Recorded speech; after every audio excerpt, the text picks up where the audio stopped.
അമ്മ ഇന്ന് ഞങ്ങൾക്ക് പള്ളി കഴിഞ്ഞ് വരുമ്പോ റൈസ് ഉണ്ടാക്കി തരുമോ? തരാലോ.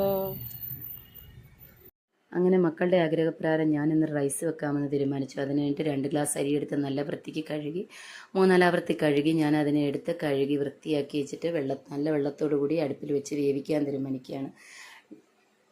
അങ്ങനെ വേവിക്കാൻ വേണ്ടിയൊക്കെ എടുത്തു വെച്ചു. നന്നായിട്ടൊന്ന് തിളച്ച് വരട്ടെ. നോക്കി നിൽക്കി തന്നെ തിളച്ചത്. അപ്പം നമുക്കിനി അതിലേക്ക് ഉപ്പിട്ട് കൊടുക്കാം. ആവശ്യത്തിന് വേണ്ടി ഉപ്പിട്ട് കൊടുക്കുക. ഉപ്പൊന്ന് ഇട്ടിട്ടൊന്ന് നോക്കണം. അരി ഒരുപാട് വെന്ത് പോകരുത്. മീഡിയം ടൈപ്പ് വേവേ ആകാവുള്ളൂ. പിന്നെ ഇരുന്ന് വേവും. അതുകൊണ്ടാണ്. അപ്പം ഞാൻ ചിക്കൻ ഇപ്പം വെന്ത് ഊറ്റിയെടുത്തു. ഇനി ചിക്കന് വേണ്ടിയിട്ട് ഞാൻ ഉപ്പും മഞ്ഞൾപ്പൊടി കുരുമുളക് പൊടി എടുത്ത് അതും വേവിച്ചു. ഈ സ്റ്റോക്ക് ഞാൻ കളയത്തില്ല, അത് മുട്ടക്കറിക്ക് ഞാൻ ഉപയോഗിക്കും. അങ്ങനെ ചിക്കനൊക്കെ പീസാക്കി എടുത്തു. ഇനി റൈസിന് വേണ്ടിയിട്ട് ക്യാപ്സിക്കം വേണം, വെളുത്തുള്ളി, സ്പ്രിംഗ് ഒനിയൻ, ബീൻസ്, ക്യാരറ്റ്, ഇത്രയാണ് ഇരിക്കുന്നത്.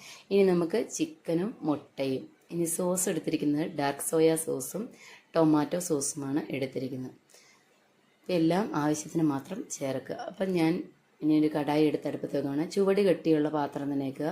അതിലേക്ക് ഞാൻ വീണ്ടും ഓയിലൊഴിച്ചു, സൺഫ്ലവർ ഓയിൽ ഒഴിച്ചു. ഇനി അതിലേക്ക് ഇട്ട് കൊടുക്കുന്ന ചിക്കൻ ഒന്ന് എടുത്തിട്ട് നന്നായിട്ടൊന്ന്, ഒരുപാട് മുരിങ്ങ വേണ്ട, ഒന്ന് ജസ്റ്റ് ഉരിച്ചെടുക്കുക.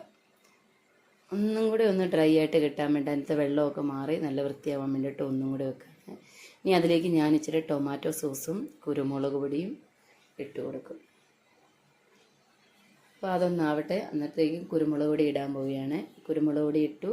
അതൊന്ന് ആക്കി കഴിയുമ്പോഴത്തേക്കും നമുക്കതിലേക്ക് വേണ്ട ടൊമാറ്റോ സോസ് ഒഴിച്ചു കൊടുക്കാം.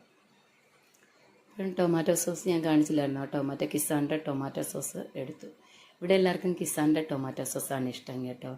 ടേസ്റ്റും അതിനായിട്ടാണ് എനിക്ക് തോന്നിയിരിക്കുന്നത്. അങ്ങനെ ചിക്കനെ ഒന്നുകൂടി ഒന്ന് ഇതാക്കി എടുത്തു. വെള്ളമൊക്കെ വറ്റിച്ചു. ഒരുപാട് മുരിങ്ങി പോയിട്ടില്ല.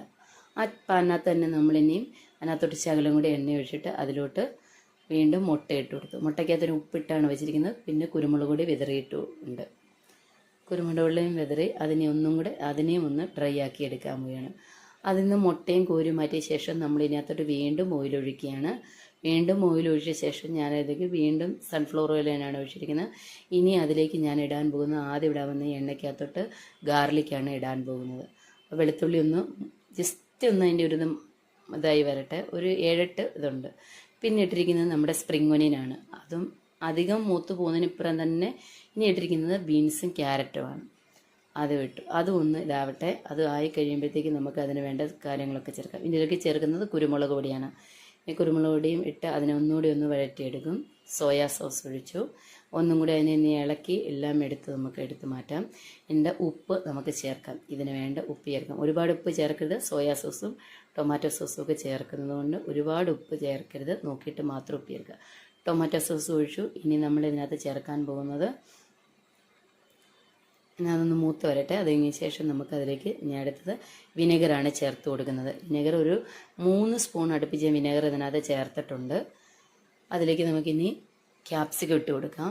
ക്യാപ്സിക്കം ഒന്ന് ജസ്റ്റ് വഴന്ന് കിട്ടിയാൽ മതി. ഒരുപാട് അതിൻ്റെ പച്ച കളറൊന്നും മാറണമെന്നില്ല.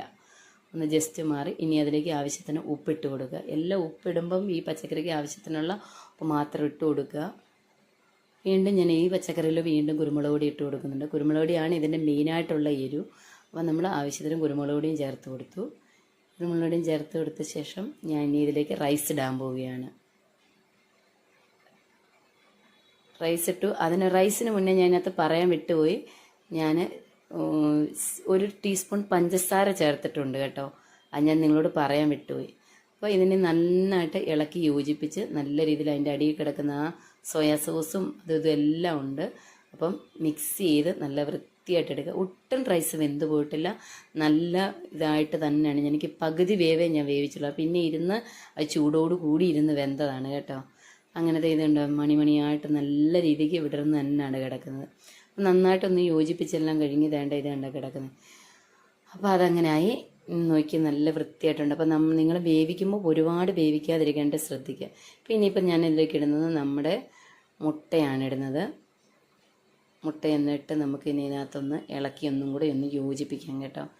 ആ മുട്ട ഇളക്കിയിട്ട് അതൊന്ന് യോജിപ്പിച്ച് കഴിയുമ്പോഴത്തേക്ക് എല്ലായിടത്തും ഭാഗത്തും എത്തക്ക രീതിയിലാണ് അത് ഞാൻ യോജിപ്പിച്ച് ശേഷം ഇനി ചിക്കനാണ്. ചിക്കനും ഇതുപോലെ തന്നെ മുട്ട ഇട്ടതുപോലെ തന്നെ ഇട്ട് യോജിപ്പിച്ചെടുക്കുക. അതിനുശേഷം ഞാൻ കുറച്ച് സ്പ്രിംഗ് ഒനിയൻ എടുത്ത് മാറ്റി വെച്ചിട്ടുണ്ട്, അതും എടുത്ത് അതിൻ്റെ മുകളിൽ വിതറിയിട്ടുണ്ട്. അപ്പോൾ ഇതാണ് ഞാൻ ഉണ്ടാക്കിയ റൈസ്. നിങ്ങൾക്ക് ഇഷ്ടപ്പെട്ടോ? അപ്പോൾ ഇനി ഞങ്ങളെല്ലാവരും കൂടെ കഴിക്കട്ടെ കേട്ടോ, അടിപൊളിയായിട്ട് കഴിക്കട്ടെ. അപ്പം ഞങ്ങൾ തുറന്നു ഇനി എല്ലാവരും കൂടെ കഴിക്കാൻ പോവുകയാണേ. അപ്പം നല്ല ടേസ്റ്റ് ഉണ്ടായിരുന്നു കേട്ടോ, എല്ലാവരും ഒന്ന് പരീക്ഷിച്ച് നോക്കണം, നല്ല ടേസ്റ്റാണ്. ഇതിന് പ്രത്യേകിച്ച് കറിയൊന്നുമില്ല, വേണ്ട ഒരു ടൊമാറ്റോ സോസ് ഒഴിക്കുക. കാരണം ഞാൻ ഇതിനകത്ത് ആവശ്യത്തിന് ടൊമാറ്റോ സോസ് ചേർത്തിട്ടുണ്ട്, പക്ഷേ ചൂടോടെ കഴിക്കാൻ ഭയങ്കര ടേസ്റ്റി ആയിരുന്നു. അപ്പോൾ എല്ലാവരും ഉണ്ടാക്കിയൊക്കെ ഇന്നത്തേക്ക് ഇത്രേ ഉള്ളൂ. ബൈ.